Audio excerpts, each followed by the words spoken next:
Hola, estás escuchando En Voz Alta, el programa de ASDRA que los jueves hacemos para vos de 18 a 19 horas. Estamos por la web www.1920live.com. Cuando me dijeron que mi hija tenía síndrome de Down, la médica se enfocó en todo lo que ella pensaba que no iba a poder. Nosotros hicimos foco en Juliana, en la persona única que ella es.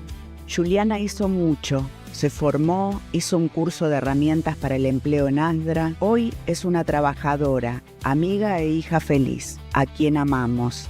Ella es mucho más que un diagnóstico. Con acompañamiento de las personas con síndrome de Down y azúcar rubias, podemos lograr un mundo donde hacemos foco en cada individuo. Hace vos también foco en las personas. 21 de marzo, Día Mundial de las Personas con Síndrome de Down. Hace vos también foco en las personas. Colabora con ASDRA para que podamos seguir ayudando a enfocar en las personas. sumate.asdra.org.ar/comunidad. Hola, buenas tardes. Estás escuchando nuevamente En Voz Alta, el programa que hacemos desde ASDRA con mucho amor, con nuestro gran equipo. Hoy creo que estamos todos. Hola, Marce. Buenas. Hola, Sol, tantos días sin verte. Volví. Hola, Rose. El sol siempre está. Bien, y yo con todos estos soles, bueno, y con mucho calor. Hoy es un día hermoso, volvió un poquito o sea, no hace tanto frío, por lo menos, porque odio el invierno y el frío, quiero que se termine ya. Estamos terminando el mes de concientización sobre el síndrome de Down. Sí, señora, muy bien dicho. Así bien. que estuvimos, digamos, con unas cuantas actividades y hoy nos vamos a despedir porque además de eso estamos festejando el 3er aniversario de ASDRA, de la radio de ASDRA en Voz Alta. Bien. ¿Cómo pasa el tiempo? Perdón, Marcela, pusiste carita. Cumplimos 3 en años. En radio, en Voz Alta. ¿Quién lo diría? Sí, realmente. Nosotros nos lanzamos a esta aventura de hacer radio siendo papás y mamás y dijimos, le dije a Rosy, a Sol, a Pablo en ese momento. Y acá estamos haciendo. Sí, la verdad que Alejandro, que vos fuiste ahí te pusiste fuerte porque hacía mucho tiempo antes que queríamos. Sí, y se fue dando en el momento justo. Pero la verdad que sí, lo disfrutamos, por lo menos nos gusta lo que hacemos. Sí, recordamos la primera vez fue con la pareja Bulit Goni que vino con Vicky, fue un buen inicio. Así que recordamos también a todos los que participaron, que es Pablo Bongiorno, ¿quién más? Fernando Gea. Y bueno, que fue la primera que la trajo a Ivana, que ahora en un ratito la vamos a presentar. Todos nuestros invitados. Y todos nuestros invitados a quienes realmente agradecemos. Sí, tal cual. Que es muy importante. Por supuesto. Sí. Tampoco seríamos. Y a todos nuestros oyentes. Y también los que ayudaron, los jóvenes que vinieron, tal que cual. Siempre hacemos participar. De hecho, Leila Ciotti estuvo un tiempo, Martín también, Lucas ahora estuvo vino Lucas. Así que bueno, toda Nos esa falta colaboración. También vino y obvio. Y todos los mensajes que también la gente participa, digamos, escuchando, haciendo preguntas, así que a todos gracias. Bien, bueno, estamos en vivo, hay 18 grados, pueden dejarnos su mensaje al 11 6205 8800, repetimos, 11 6205 8800. Rose. Bueno, hoy ya es el programa 110. Así que en el mes de octubre, como dijimos, mes de concientización del síndrome de Down y festejando los 3 años de nuestra radio en Voz Alta, hoy recibimos de esta manera a Ivana Crespillo, licenciada en Psicología y cofundadora del equipo interdisciplinario Tríada, para hablarnos nada más y nada menos en este mes de identidad en las personas con síndrome de Down. ¿Cuándo y cómo comunicar? ¿Cómo viven y asumen su propia condición e identidad? Preguntar y preguntarnos, conscientes las familias de que así como los veamos, será visto por los demás. Recibimos tus mensajes por audio o texto antes o durante el programa, al WhatsApp, como dijimos, 1162058800. Además, la información del mes con todas las actividades para que compartas y participes con tu familia y amigos, para el público general interesado en la inclusión de las personas con síndrome Down y la comunidad. La transmisión, saben, es youtube.com en @1920 Los Locos de Azotea. Bueno, y ahora vamos a contar un poquito cómo viene la agenda de ASDRA. Unos poquitos parroquiales tenemos, Sol.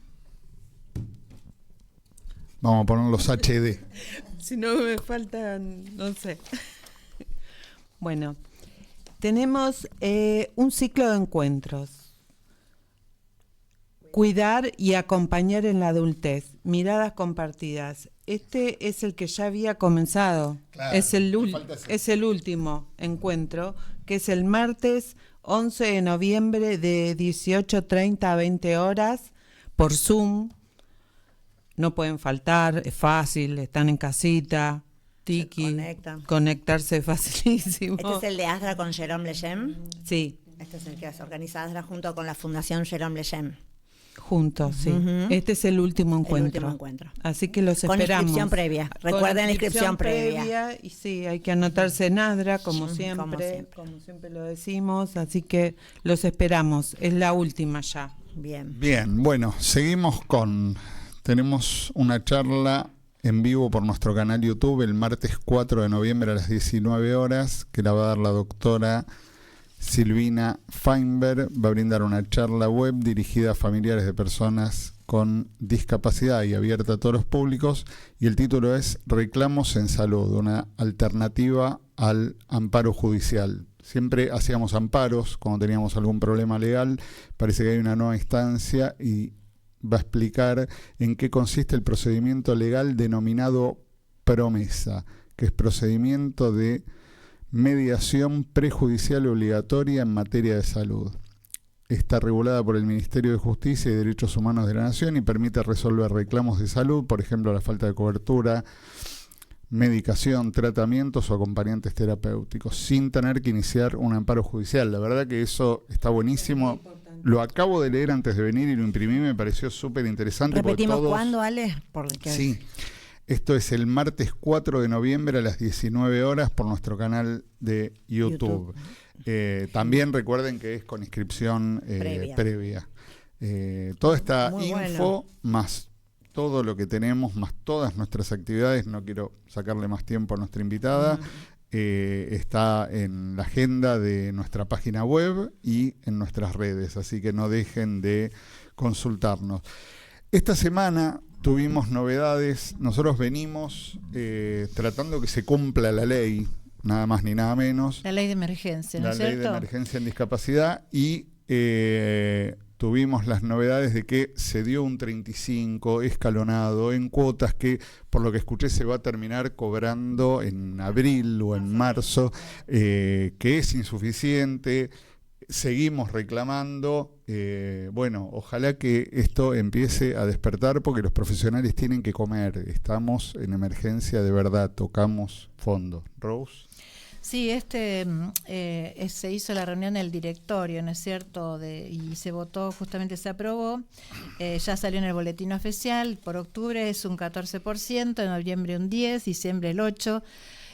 Como dijo, un total acumulativo de 35,43, pero para las siguientes prestaciones, para que vayan sabiendo también, y vayamos sabiendo: transporte, rehabilitación, módulos, hospital de día, internación, hogar, pequeño hogar, residencia y prestación de apoyo. Después, octubre 12%, noviembre 8,25, diciembre 7%, total acumulativo de 29,73. Esto es para las prestaciones que no nombramos anteriormente. Y este ajuste del nomenclador nacional, o sea, viene solamente como un paliativo. como decimos, no está mal, peor es nada, pero lo peor es lo que dijo Alejandra, ¿no? Que también hay que corregir, que es lo que dice la ley de emergencia, el tema del sistema de pagos, ¿no? Porque estamos hablando de pagos que son a 90 días, a veces 120 días, entonces esto es como que realmente es algo que hay que corregir. Esperamos que para marzo se dé más y aparte aumentos. Convengamos que un 35 después de un 200 y pico de atraso es insuficiente, o sea, se pedía por la ley de que, emergencia creo que un 70, ¿no? Claro, por eso. Un 70, no un 200. Entonces pero que den un 35 y 70%. escalonado es bueno, la verdad que está... La verdad que sí, algo es algo, peor es nada, pero la ley de emergencia tiene que salir y bueno, ahí es donde tenemos que... Sí, se las tiene que organizaciones cumplir, es ley y tienen que dar lo que tienen que dar, tal cual. Me olvidé de una sola cosita, tenemos el Congreso Iberoamericano en Brasil, en Campiñas, del 19 al 22 de noviembre, no dejen de inscribirse, el Congreso tiene el lema de Tengo síndrome de Down y que es justo del tema que vamos a hablar hoy. Así que sin más, Marce, si querés presentar a nuestra invitada. Bueno. Buenas tardes a todos. Hoy celebramos con mucha alegría esta semana de los 3 años de este espacio que nació con el deseo de compartir experiencias, derribar prejuicios y amplificar las voces que muchas veces no son escuchadas. Y lo hacemos en octubre, en el mes de concientización sobre el síndrome de Down. Un tiempo para reflexionar y volver a mirar desde el amor, la inclusión y el respeto por las identidades de cada persona. Por eso, nuestra invitada de hoy no podía ser más oportuna. Nos acompaña Ivana Crespillo, licenciada en Psicología y cofundadora del equipo interdisciplinario Triada.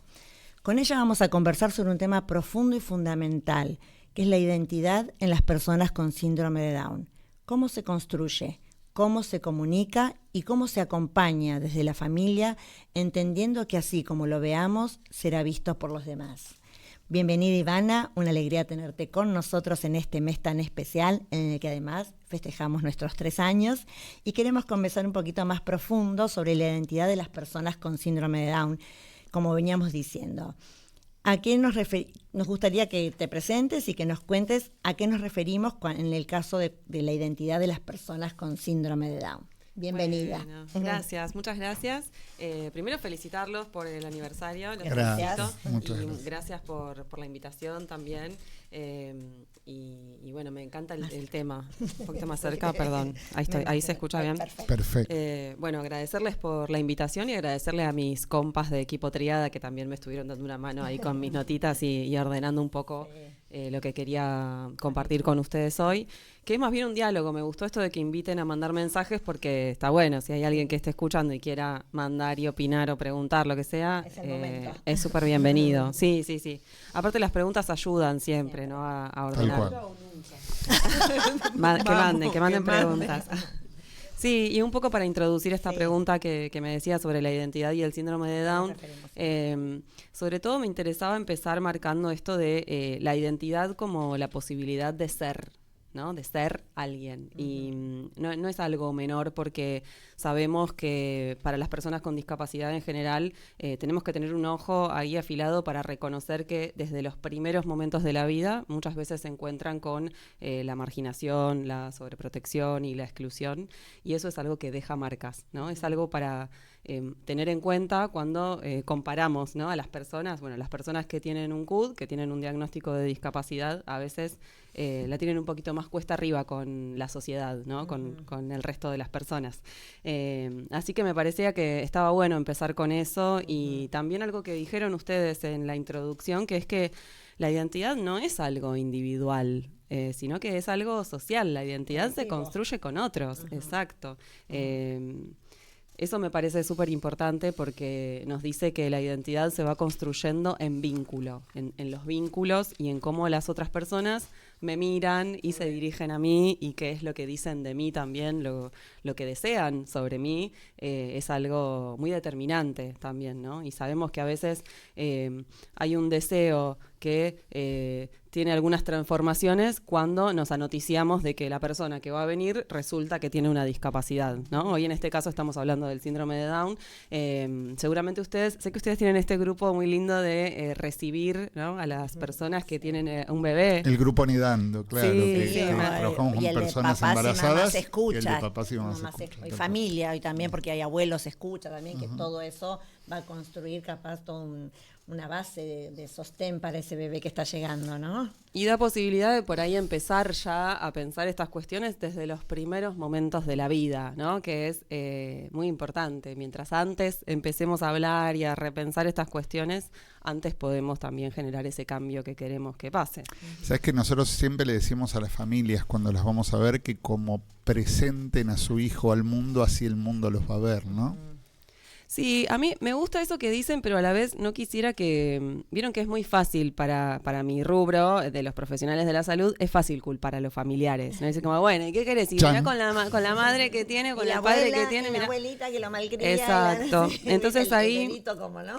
Tal cual. Y podríamos pensar algo de eso, de que en general lo que vamos escuchando de nuestros referentes que investigan es que también muchas veces las familias están muy solas con eso y no saben qué hacer. Y socialmente también a veces hay algunas demandas que todavía atrasan un poquito con respecto a eso, entonces creo que está bueno saber que es verdad que la familia es la primera inclusión, pero que no es tampoco cada familia como si fuera algo aislado, sino que también la sociedad toda también incluye a esas familias en la comunidad de determinada manera.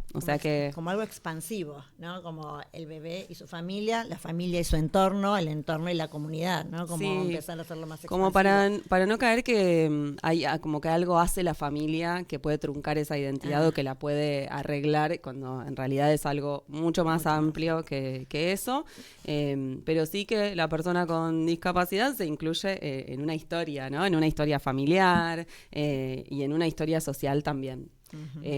Cuando ustedes decían esto de, bueno, ¿qué pueden hacer las familias? Yo pensaba, cuando arranqué con esto, capaz ahora pasa un poco menos con la gente joven o que tiene bebitos hoy en día, pero muchos de los jóvenes que yo me encuentro, que tienen mi edad, que vienen a consultarnos, por ahí se han perdido de algunas preguntas. Entonces, yo quería recalcar esto que me parece re importante para los familiares, que son preguntas que hacen a la identidad. Por ejemplo, cuando les preguntamos a las niñas y a los niños, ¿qué querés ser de grande? ¿No? Es algo, hay muchas personas a las que no se les pregunta eso, o que se asume lo que van a hacer, ¿no? Sí, tal vez pasa un poco, que hablamos muchas veces, en que hay mucha decisión parental cuando uno tiene un hijo con discapacidad, y hasta pareciera que el futuro de nuestro hijo es una decisión parental sin preguntarles a ellos qué es lo que realmente quieren. Sí, tal cual. Por eso la importancia de la pregunta, ¿no? Y de que la persona pueda pensar y fantasear con eso. Y otra pregunta que me anoté también es, ¿a quién te pareces? Vieron que está esta cosa de que las personas con síndrome de Down tienen como cierto rostro, ciertos rasgos que los caracterizan.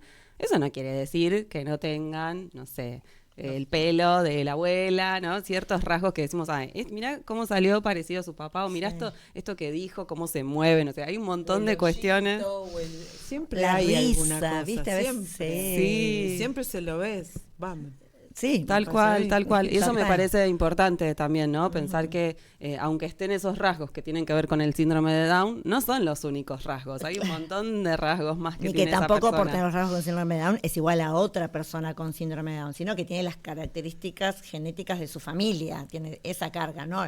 Como el sellito de que son todos iguales, ¿no? Por tener ciertas características que los une. Tal cual. Qué importante recalcar eso porque no es obvio. Vieron que hay cosas que parecen a veces, ¿cómo vas a aclarar que son personas? Sí, tenemos todavía en 2025 que aclarar a veces esto, ¿no? Que una persona no es un diagnóstico y que cuando hablamos de alguien con síndrome de Down, no podemos ya en 2025 decir, ahí viene el chico Down. Tiene un nombre y es una persona y es importante tenerlo en cuenta. Más todavía, ¿no? Sabiendo de esto de la exclusión y demás. Para eso referirte que nosotros tenemos una campaña justamente con ese tema, ¿no? Creo que hoy no lo pasamos el videíto, ¿no? ¿O sí? Sí, lo pasamos, porque acá no lo veo. Bueno, es muy importante. Y sí, porque son los rasgos, ¿no? Tenemos el fenotipo, que son los rasgos que tiene que ver con lo que estabas diciendo vos, ¿no? y bueno, y todo lo que tiene que ver con el genotipo, ¿no? Así se llama, ¿no? Ahora se me olvidó un poquito el segundo. Pero bueno, el fenotipo es justamente los rasgos externos, etcétera. Así que siempre decimos en ASDRA que se puede parecer al padre, a la madre, al abuelo, a la abuela. Son cosas distintas, ¿no es cierto? Así que bueno, bien aclararlo eso. Sí, yo creo que es importante insistir con eso, aunque parezca un poco pesado, porque nosotros habitamos como un mundillo en el que decimos, ay, sí, obvio, pero la verdad es que todavía hay mucha gente que no sabe cómo nombrar estas cosas y está bueno, ¿no?, que se replique.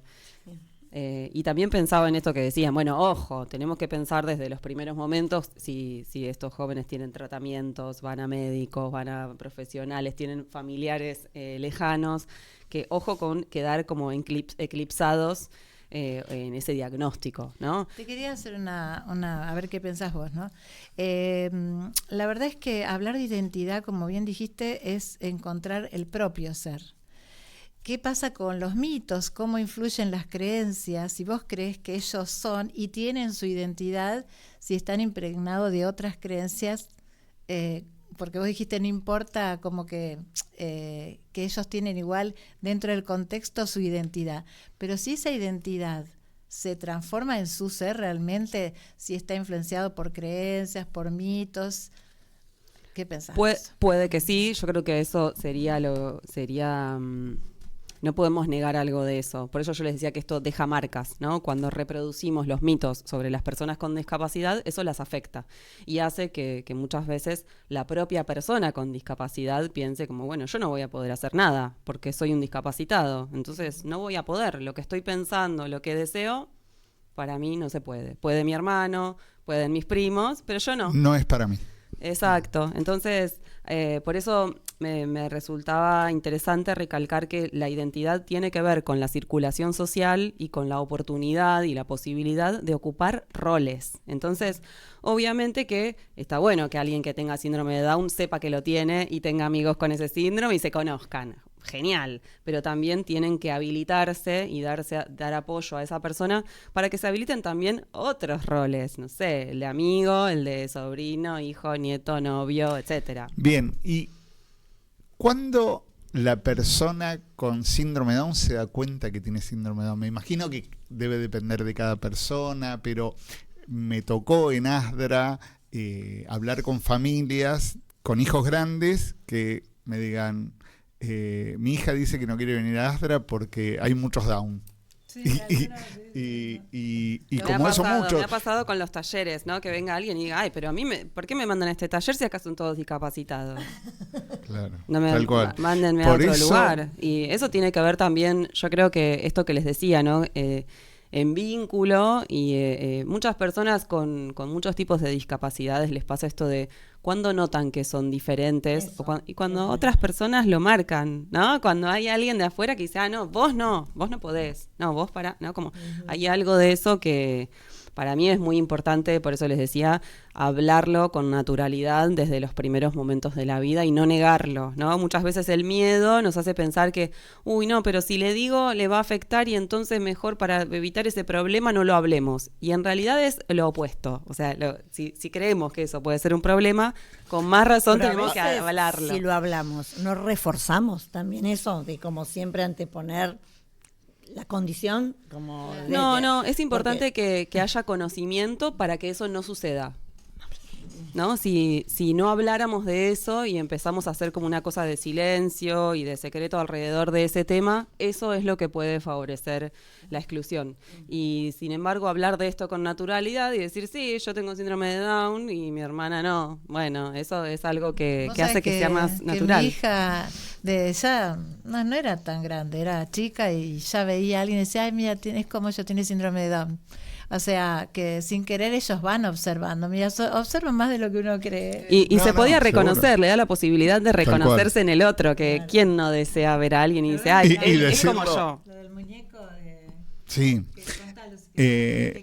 Y decirlo con tanta naturalidad y con una cosa tan espontánea y tan linda, es decir, es como yo, no con vergüenza, no como algo distinto, malo, negativo, ¿no? Ojalá que eso en algún momento deje de ser un problema, ¿no? Claro. Porque a veces queda un poco pegado que esto sea un problema cuando en realidad es simplemente una diversidad, ¿no? Como tantas. ¿Todos deben reconocerse o puede ser que nunca se reconozcan en la discapacidad?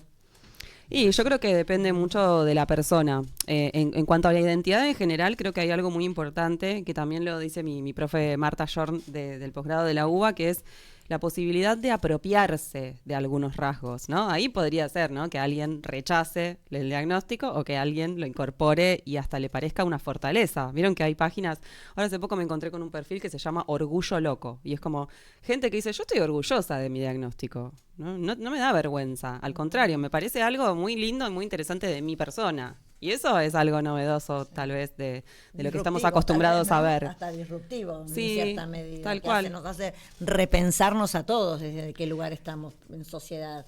Y hay una edad en la que se supone que una persona con síndrome de Down debe empezar a darse cuenta que tiene síndrome de Down o hablar del tema, o depende de cada uno. Para mí, cuanto antes se haga es mejor. Claro. Sí, así como hablaríamos de tantos otros temas, así como también vieron que yo estoy laburando mucho con el tema de la sexualidad. Y bueno, ¿y cuándo empieza la sexualidad? Desde la que persona nace y se desarrolla hasta que la persona muere. Así que todo momento en el que se encare este tema me parece que está buenísimo. Nunca es tarde, digo, si no lo hicieron, claro. No es tarde. Hay que hacerlo en algún momento, es como ahí, si nunca lo hicieron, sacarse la curita, ¿no? Sí. Y animarse a abrir ese debate, ese diálogo. Claro, como... A mí me pasa una cosa con mi hija, por ejemplo. Ella todos sus amigos les dice hermanito o hermanita. Y tiene compañeras del colegio, que fue un colegio común, y son sus amigas. Ajá. Qué loco, ¿no? Uh-huh. Y le digo, ¿por qué Mica no es tu hermanita y Leila o los otros? Sí.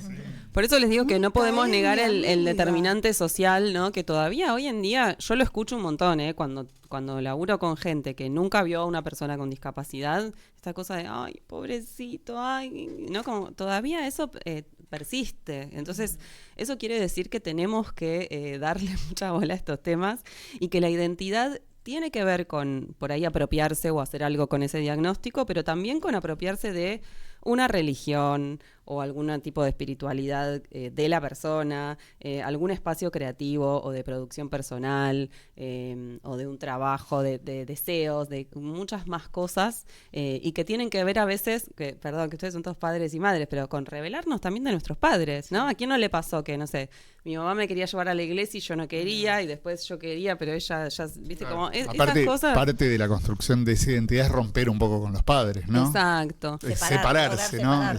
La separación, que eso cuesta mucho, ¿vieron? Cuando ocurre, no me digan. El precio del crecimiento por el que pasamos cuando todos. Decide algo que vos decís, ay, yo quería que elija otra cosa. Y bueno, ¿no? Eso es parte de crecer y es parte de la vida, decir, mira, todo bien con lo que vos querés, pero a mí me gusta esto, y me re gusta, me di cuenta, y voy, ¿no? Como a estar firme en ese deseo. Para eso, muchas veces las personas con discapacidad tienen como un camino un poco más trabajoso que el resto de las personas, ¿no? Si ustedes tienen otros hijos, sabrán que los hijos se cansan, se van de casa, claro. Tienen como esa facilidad pero para la independencia que... Cuesta muchísimo cuando se te revelan...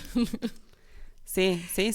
Y nos pasa también a los profesionales, ¿eh? A mí me pasa cuando tenemos taller que nos reímos también con mi compa Mili, que es como, van a votar algo, y yo sé que van a votar algo que yo no quiero que voten eso, quiero que voten otra cosa, pero bueno, ganó. Claro. La que gana, y hay que bancarse, ¿no? También a veces eso. Nosotros siempre decimos eso cuando hablamos de la independencia y hablamos con los padres, decimos lo importante que es que se vista solo, que elija su ropa, qué sé yo, y va a elegir lo que no te va a gustar a vos y te la vas a tener que aguantar. Claro. Sí, y aun cuando hay, esto me parece re interesante, que es algo que venimos siguiendo también de la Fundación Itineris, que es la autonomía también. Por ejemplo, puede haber personas que toda la vida necesiten apoyo para vestirse y que necesitan que alguien las vista o las bañe. Eso no quiere decir que no puedan decidir qué se van a poner, en qué momento, quién los va a ayudar a hacer eso, ¿no? También hay que encontrar esa autonomía que tiene que ver también con las decisiones y no imponer, ¿no? Porque sabemos que imponer, como les decía al principio, ¿no? Sobreproteger a la persona, imponerle todo el tiempo algo, hace que esa persona después realmente le cueste mucho asumir su propia identidad y tenga como una identidad que es la que el otro le quiso poner encima, y eso es algo que no queremos, Te quería señalar algo para que vos opines. A ver. Ellos ahora ya saben cuáles son sus derechos. Nosotros en ASDRA, tenemos muchos talleres, cosa que antes no pasaba. Dan sus opiniones, ¿no es cierto? Y bueno, ¿y qué pasa con todo el público? Porque lo veo mucho en redes, ¿no? De hecho, por ejemplo, mi hija estuvo una vez dando en su momento una opinión sobre el aborto, y todas las redes eran, o cuando pasan esas opiniones que son, todas las opiniones son, mira, ya los mandaron para que digan esto. Toda la gente cree que no pueden tener su opinión. ¿Viste? Por eso te digo que es algo social. Y eso es... Yo me preguntaba eso antes de venir, que era, bueno, preguntarme si hay una comunidad de personas con síndrome de Down de por sí, si hay una comunidad de personas con discapacidad intelectual, que es lo que más me cuesta ver. Digo, conozco a los autogestores, hay un par de jóvenes de ASDRA, pero no es algo que está armado como si dijéramos, no sé, la comunidad sorda, ¿no? Que tienen una representación muy fuerte. En cambio, según muchos autores, las personas con discapacidad son las más dejadas de lado por todas las luchas, incluso por la lucha feminista, por ejemplo, ¿no? Que no incluye a las personas con discapacidad intelectual, y que muchas veces se reproducen cuestiones que, si fueran hacia una mujer que no tiene discapacidad, armaríamos un quilombo tremendo, pero cuando se sucede con una mujer con discapacidad intelectual, se minimiza. Ahí es como, bueno, pero ella pobrecita, ella no entiende, ella no sabe, y entonces eso es un problema, porque incluso Agustina Palacios, vieron que es una referente en los derechos humanos de las personas con discapacidad, habla de que la solución que podemos ver en el horizonte a esto, algo que nos puede esperanzar, es la creciente participación de las personas con discapacidad intelectual en el diseño del mundo, de sus propias vidas, de sus tratamientos, de sus familias, de su propia sexualidad, de su vida, y todo eso es algo que todavía encuentra muchísimas barreras. Es fácil a veces. Es muy incipiente todo. Esto que te contaba Rosy, nosotros hace unos pocos años tenemos una comisión. Nosotros antes éramos una comisión directiva, que somos... Nosotros 4 estamos en la comisión directiva, familiares, y hace unos pocos años tenemos una comisión de jóvenes, que ellos una comisión asesora de jóvenes, de personas con síndrome de Down, que ellos nos dan sus lineamientos, porque nada de nosotros sin nosotros. Entonces, si no somos los primeros en practicar eso, estamos en el horno. Yo les decía lo de los apoyos porque un poco lo que me pasa es eso, que creo que si alguien estuvo, no sé, 25 años recibiendo el mensaje de que no puede opinar sobre su propia vida, cuando vamos a preguntarles, no sabe qué quiere. Porque, bueno, un poco el inicio del debate, de Equipo Tríada, tenemos una actividad que es la merienda debate, ¿no? Que ahora ya no es más merienda, pero sigue siendo debate. Y la empezamos porque nos pasaba que queríamos hacer algo basado en los deseos de las personas con discapacidad intelectual, y cuando les preguntábamos nos decían, bueno, mi mamá dice que tengo que hacer tal cosa. Bueno, ¿y vos qué querés? Uy, no sé. No lo pensé, hagamos lo que dice mi mamá. Sí, es más fácil, ¿no? Y entonces eso lleva un camino de desarmar lo aprendido, que es lo mismo que nos pasa a nosotras con lo que estudiamos en la facultad, que hay cosas que ya no sirven, ¿no? Y hay que desarmarlo para volver a armar otra cosa. Y eso es un proceso por ahí un poco más trabajoso, que si hubiéramos empezado, ¿no? Desde el primer momento de la vida. Por eso digo que el que nace hoy, por ahí con estos paradigmas más en tensión y con estas ideas, por ahí tiene un camino un poco más allanado, que el que tiene 40 se tuvo que bancar que cuando nazca le digan a su padre, uy, te tengo una mala noticia, tu hijo tiene síndrome de Down, ¿no? Y ahí ya empezamos, ¿no? Desde el vamos con algo que sí, que es una barrera también eso, ¿no? Y que por otro lado la verdad es que cuando uno los deja ser, por eso la identidad también se construye con la mirada de la familia, porque en el sentido de que la familia es la que le va a elegir los entornos, le va a elegir cuáles son los vínculos que puede estar alrededor, de los cuales va a depender lo que asuma después en su personalidad también, ¿no es cierto?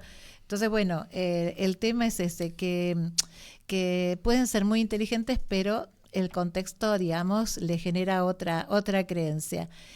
Sin embargo, la inteligencia está. ¿Qué tipo de inteligencia analizás vos que tienden a tener las personas con síndrome de Down. No quiero generalizar, pero bueno, ¿ves alguna característica especial? No, pero me gusta. Podríamos pensar, yo hay un concepto que yo lo quiero tirar al tacho de basura, que es la edad mental, que me tiene muy cansada ese concepto, no quiero saber nada. Es como muy viejo, ¿no? Es muy viejo, se sigue usando igual. ¿Vieron que o está esta denominación, ¿no? los bajitos, los más bajitos, los más... Bueno, me parece que eso hay que tirarlo. No creo que haya que tirar todo lo que venimos pensando sobre la discapacidad, pero sí ese concepto me parece que ya no va y que tal como propone la Fundación Itineris, ya el coeficiente intelectual no puede ser algo que nos oriente en nuestras intervenciones, sino más lo que tiene que ver con la autodeterminación de la persona. La verdad es que a mucha gente jamás se le hizo un test del coeficiente intelectual también. Solo a las personas con discapacidad les estamos ahí encima, ¿no? Claro. Vigilando y controlando y queriendo saber qué va a hacer y qué no va a hacer. Y hay muchas personas que no estamos con tanta exigencia. Eso me parece que es algo importante. A ninguno de mis 3 hijos le hice un test de coeficiente. ¿Viste? ¿Cómo sabemos?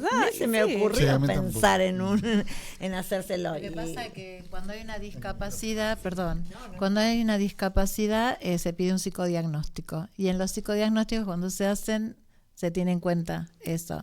En cambio, a los otros hijos no se le pide un psicodiagnóstico. Tal cual. Yo creo que hay que rescatar el tema de lo evolutivo y yo me había notado esto, ¿no? De la identidad inevitablemente ligada a la sexualidad y cómo alguien, por más que tenga el CI que tenga, si tiene, no sé, 15 años, es un adolescente. Las hormonas, todo está ahí, claro, lo evolutivo sucede, el desarrollo sucede en todas las personas. Entonces, no podemos pensar que porque un joven tiene 20 años y le gusta ver Bob Esponja, es un niño. Es un adulto que le gusta ver Bob Esponja. Claro. ¿Por qué no vamos a habilitar eso? ¿No? Después nos podemos preguntar esto, ¿no? Bueno, ¿por qué los jóvenes miran dibujitos? Bueno, no sé, podemos preguntarlo, pero a ningún otro joven le estamos tan pesados encima exigiéndole que lo haga, que no haga. Tal cual, y muchos tenemos hijos de más de 30 que juegan a la Play y no tienen ninguna discapacidad y la pasan muy bien 46, y no lo jugamos. Así que... Es que ni siquiera te lo replanteás. No, por supuesto. Eso, pero con ellos estás como las... Y papás como yo que coleccionan autitos. Vamos a salir de esto muy fácilmente.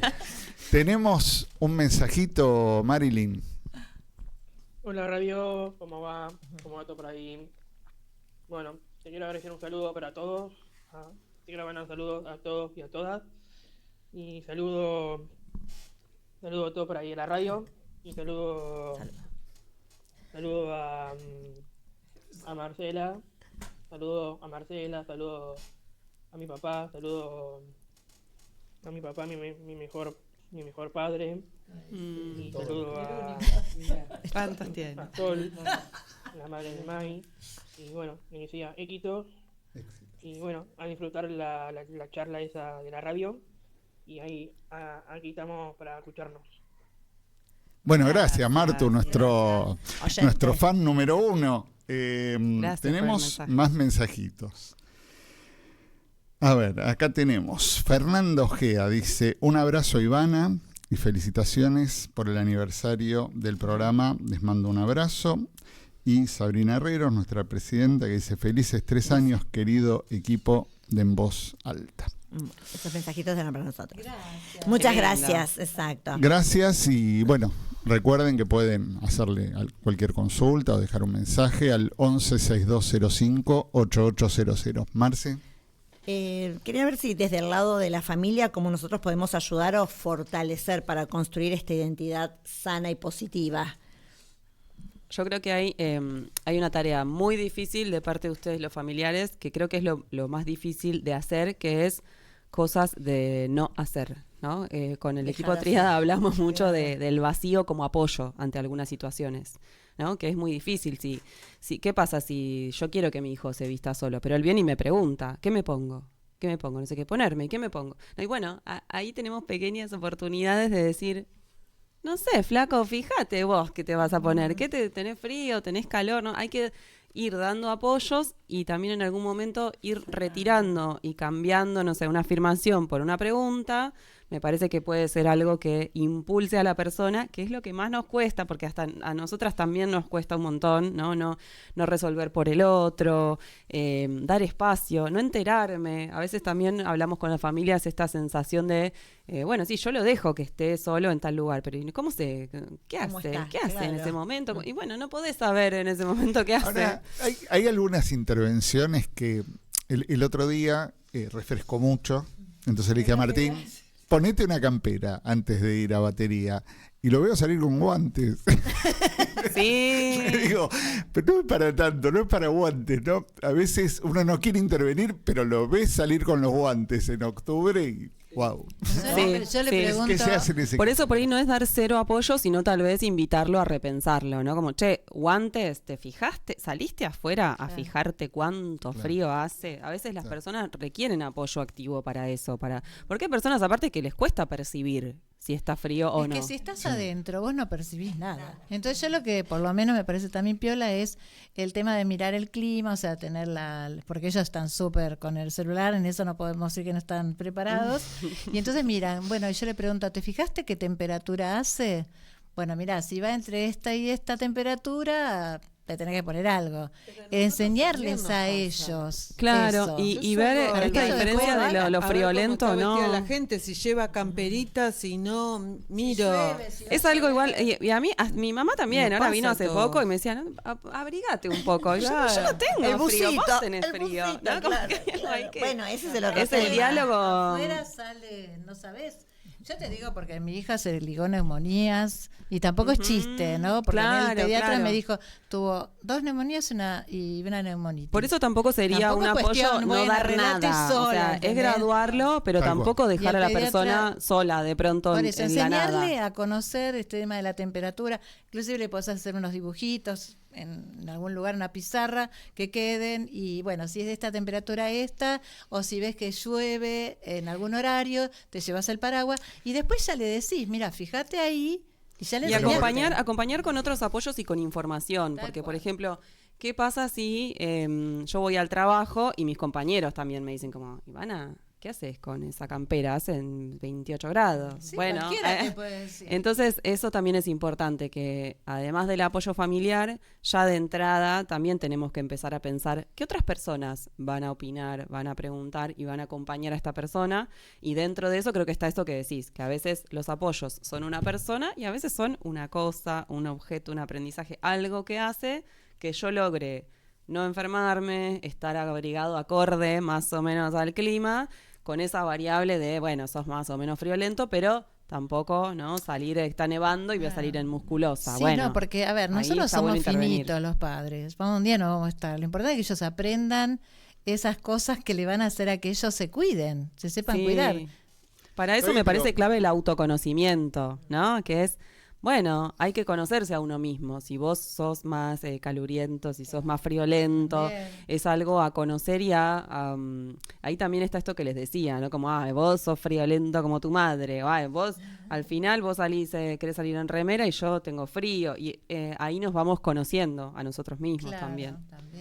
Tal cual, me parece que la clave es un poco lo que decías vos, esto de los padres, poder medir eso, hasta dónde está el apoyo, ¿no?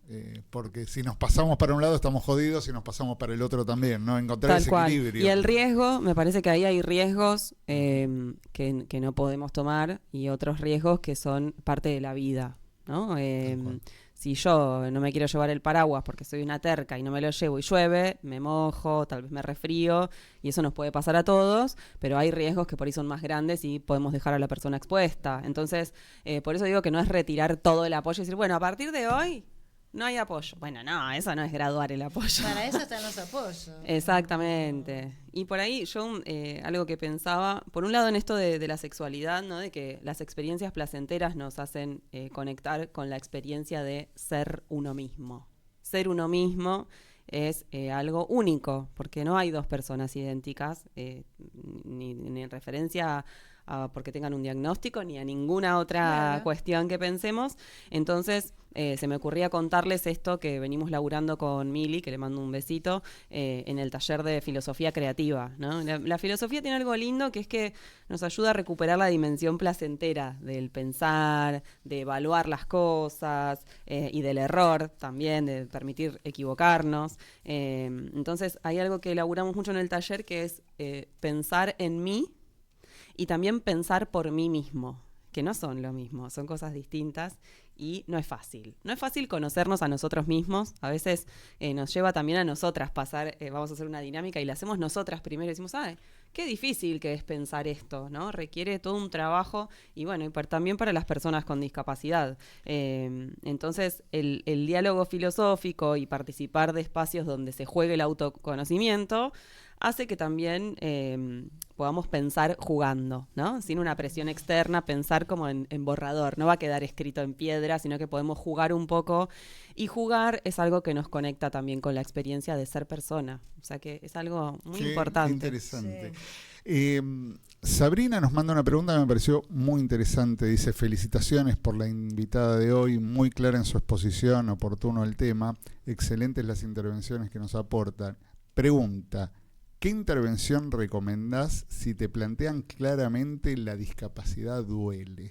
Ajá, sí, muy bueno, muy bueno. También pensaba en esto, las palabras crean realidad, ¿no? Entonces, no podemos negar que tener un certificado de discapacidad automáticamente nos impone barreras a la persona que la tiene, ¿no? Y aún más a la persona que tiene una discapacidad intelectual, mental, social.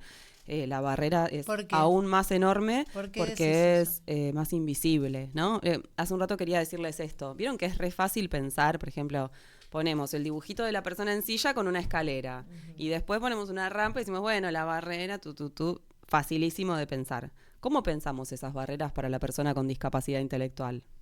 Ya no es tan fácil, porque a veces una barrera puede parecer una ayuda, porque a veces con la mejor intención puedo estar ¿no? haciendo lo contrario de lo que quiero hacer. Entonces, para mí ahí no hay vacuna ni hay receta para eso, pero sí creo que la importancia es el intercambio, ¿no? La importancia es no estar en soledad con eso. Intercambiar, aun cuando intercambio con alguien, que esto me encanta cuando me pasa con los familiares, que es que escuchan a otro familiar y dicen, ay, no, pero ¿cómo hizo eso? ¡Qué horror! Yo eso no lo haría con mi hijo. Bueno, pero aún así nos sirve escuchar a otros familiares, a otras personas que tienen una situación similar y ver lo que hacen, ver lo que les funciona y los que no. Eso me parece que es riquísimo y que siempre es algo que me dicen mucho cuando nos juntamos en grupo con los familiares, ¿no? Como yo pensé que era la única persona que me pasaba esto, pero resulta que a otros también les pasó. Mirá lo que hizo esta madre, mirá lo que hizo este. Y eso me parece que es súper importante. No es algo fácil. Eso también lo vemos en los grupos de ASDRA, en los grupos que nos reunimos con padres, esto del compartir las vivencias que tenemos como padres y ellos como jóvenes, te hacen ver que no estás solo, que no sos el único, y capaz que tenés todos esos miedos, esas preguntas y no te animás a preguntarlo, y por suerte el que está al lado tuyo la tiró y vos decís, ¿viste? Y después, y para mí me pasa lo mismo, que vamos que bien, o sea, como... Y si funciona eso, se va complejizando. Claro. Una mamá una vez me dijo, yo al final trabajamos un montón, todo, hasta que dejé que mi hijo se vaya solo caminando. Y la veo a la vecina que va y me dice, ay, pobrecito, me parece que se perdió porque anda solito. ¿No? Y dice, al final le tuve que ir a dar clases. Y sí, ¿no? A veces nos conlleva también educar al entorno que con su mejor intención trata de ayudar y en realidad lo que está haciendo es otra cosa. Con lo cual también... Es la barrera. Sí. Es que la discapacidad es la discapacidad de su entorno, o sea, es parte del entorno. Entonces, si no educamos al resto de la comunidad, estamos complicados con la autonomía. Son las barreras. Tal cual. Eso es lo que hoy se cambia esta visión, y es esas barreras. Hoy en día tenemos que pensar que cualquier intervención que hagamos, terapéutica o de cualquier tipo, que vaya hacia las personas con discapacidad, No tiene por qué ser directamente con esas personas. A veces es, que la otra vez lo hablábamos, la vez que vine, la anterior hablábamos de lo laboral, ¿se acuerdan? Y era como, bueno, a veces voy a dar apoyo laboral para Pepito y ni lo veo, porque voy a hablar con su compañera, con el jefe, con el de la puerta. El que menos necesita el apoyo directo es la persona. Exactamente. Es un apoyo también a la situación de discapacidad, pero tenemos que dejar de verla como si estuviera adentro de una persona la discapacidad. Bueno, un poco la maestra en el grado, ¿no? La maestra integradora. Generalmente, o muchas veces tiene que intervenir más en el contexto del resto de los alumnos que con el alumno en sí. O sea, ella tiene todo como manejado y hay todo un contexto que hay que también educar en esa inclusión. Sí, y después un esfuerzo que para mí es un esfuerzo familiar grande, que es también esto de cambiar las palabras, ¿no? Que lo escucho un montón y a veces nos reímos con algunos familiares, que es como, no, porque la nena... ¿Cuál nena? ¿Una nena de 30 años? No, ya, sí. ¿No? Y eso nos sale mucho, no solamente a los familiares, también hay profesionales que siguen, ¿no? Como vos sabés que hay gente que se lo explicás y lo sigue diciendo, y lo sigue haciendo, y lo sigue haciendo. Está muy instalado. No, yo se lo digo a todos, sí, pero en el caso de las personas con síndrome de Down, van generando esas palabras, otra cosa que no se le genera a otros. Justamente por estas creencias que hay que erradicarlas, ¿no es cierto? Y capaz ahí generamos una confusión, ¿no? Porque estamos diciéndole, bueno, vos tenés que hacer esto solo, tenés que esto, y después sos mi nena, mi bebito, mi gordito, bueno, entonces ahí... ¿Qué pasa? Una cosita que me gustaría antes que termine el programa. ¿Qué pasa con las personas que dicen, bueno, tiene que ser igual a todos? Entonces está en un trabajo y bueno, ella tiene que hacer lo que hacen todos porque es igual, está en la escuela y bueno... Sí, tiene que ser como todos. ¿Qué pasa con esa frase? Tiene que ser como todos. Claro, y ahí por ahí corremos el riesgo de negar la discapacidad y la diversidad, ¿no? Y también ciertas limitaciones que puede tener una persona con discapacidad intelectual. ¿Cómo se siente ese niño o ese joven, no? También. Claro, y a veces es también animarnos a hablar de esas limitaciones. Por ejemplo, conozco un joven que no sabe leer y escribir. Y entonces él quiere hablar con una chica... y le manda un audio y la chica le contesta escrito. ¿Qué hacemos? Y bueno, hay que explicarlo. Me parece que no hay que negar esas limitaciones, no hay que negar la discapacidad en ese sentido y poder decir, mirá, si querés hablar conmigo, me tenés que mandar un audio, porque si no, no te voy a poder leer. Yo no leo. Y eso está visto siempre como algo que denosta a la persona. Y sin embargo, es simplemente una característica y como les decía, hay un montón de personas en esa situación. Antes de ir al cierre, Sabrina pone, gracias Ivana, tenés razón, son barreras comunicacionales, hay que trabajar mucho en la accesibilidad cognitiva. Sí.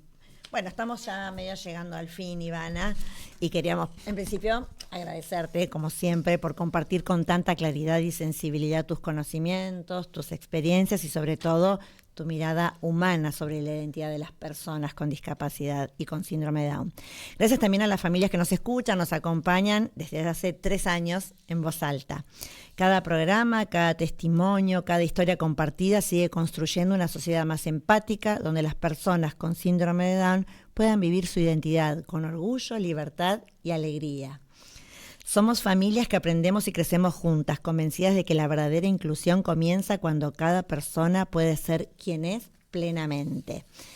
Nos gustaría, para cerrar, si vos querés dejarle un mensaje a las familias que nos escuchan, o qué les dirías sobre cómo mirar y acompañar esta identidad de sus hijos e hijas. Yo creo que estaría bueno eso, que acompañen, que no solamente se centren en acompañar a su hijo o hija, que también piensen en su propio acompañamiento, sí, que se hagan acompañar, que se hagan de pares y de personas, ¿no? Que se abra, que tratemos de combatir el aislamiento, ¿no? Y también quiero, de paso aprovecho para invitarlos el 8, ahora el sábado 8, con Alejandra Ducet, que es una colega que se sumó a Equipo Tríada.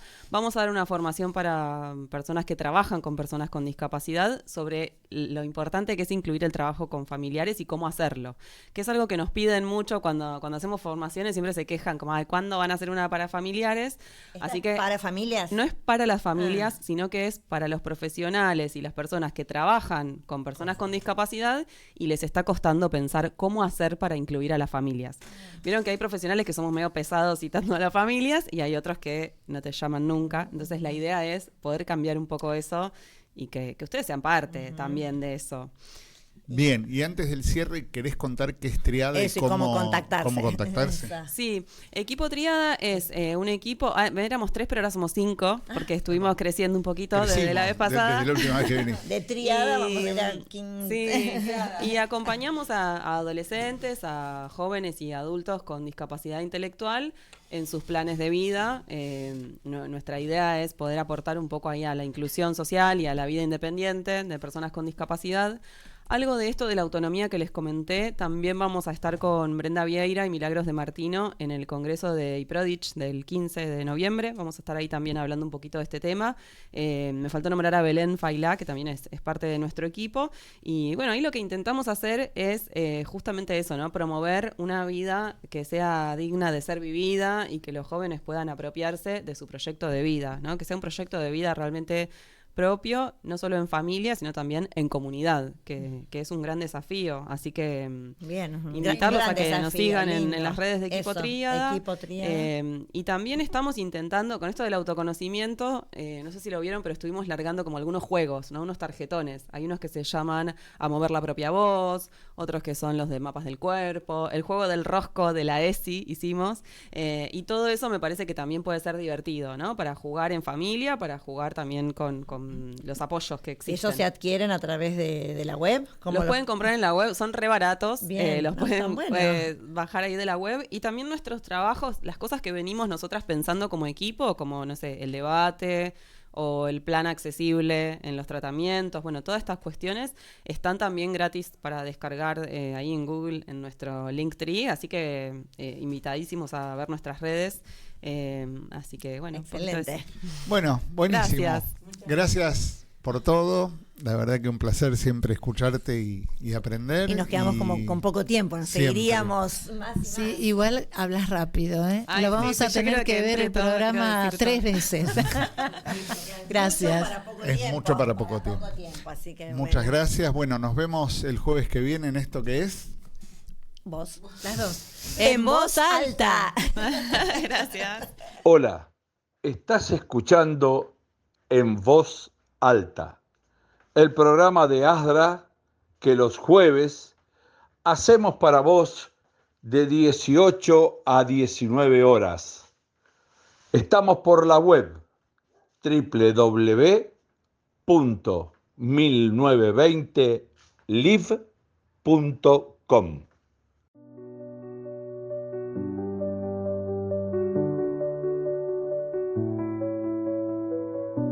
Soy Tomás, llámame por mi nombre.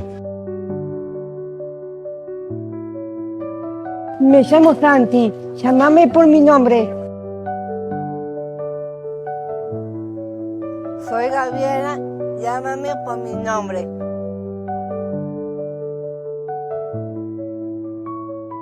Soy Vale, llámame por mi nombre.